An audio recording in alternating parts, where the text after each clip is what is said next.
mahigit 1,000 meters po. Kalayo po yung panghigupan niya po. Sa mga baguhan na tubero o kahit patsambang tubero, tignan nyo ito. Baka hindi nyo pa alam ito. 0.5 horsepower lamang po. Baka akala nyo napakamahal po ang presyo po nito. Abay, murang-mura lamang po. Nakasulat po mismo dito ng electric water pump o anumang klaseng pump yan kung ano lang po ang kailang higupin. Huwag na nga magtanong sa mga palpak na tubero, baka palpak pa yung pagtanungan ninyo. Kung hindi nyo po mabasa naman po dito, basahin nyo po yung manual. Kasi kapag bago, meron naman po yung manual. Pero ang mga ibang pump po, tulad po itong isa, ay nakasulat na po mismo dito kung ano po yung kaya niyang higupin. Ito yung sanction 9M. Ibig pong sabihin, mula sa paglalagyan po ng pump na to hanggang doon po sa paghihigupan niya ay 9 meters lamang po ang distansya ang kaya niyang higupin. 9 meters lang pala ang kaya niyang higupin. Bakit ko nasabi kanina na kaya niyang humigop ng 1,000 meters o higit pa?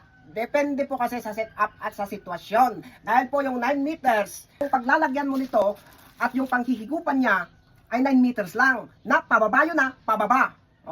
Pero kapag padiretso na ganon, yon ang sinasabi kong kaya niyang humigop ng 1,000 meters o mas mahigit pa.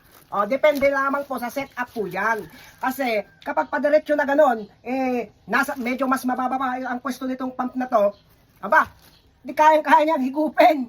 Kaya po ito, dinalagay po ito sa mga lawasa, kahit 0.5 horsepower lamang po ito, kaya niya po, kasi nga po yung lawasa, kung halimbawa, yung tangke ng lawasa, nasa 2 kilometers ang layo, tapos mahina na yung tubig na umaabot sa inyo, at gusto mong palakasin para mayakyat mo yung tubig sa second floor, sabay-sabay kayong gumagamit, hindi aakyat yung tubig sa second floor, ito po pwede pong ilagay po ito para po lumakas po yung tubig na pupunta sa inyong bahay, galing po sa lawasa, papunta po sa second floor ng inyong tahanan. Kaya lang makipag-usap lamang po kayo sa namamahala ng lawasa kung pwede ninyong lagyan ng ganito. Ang budget nila lamang po, ang presyo po nito, nasa 1,000 pesos lang.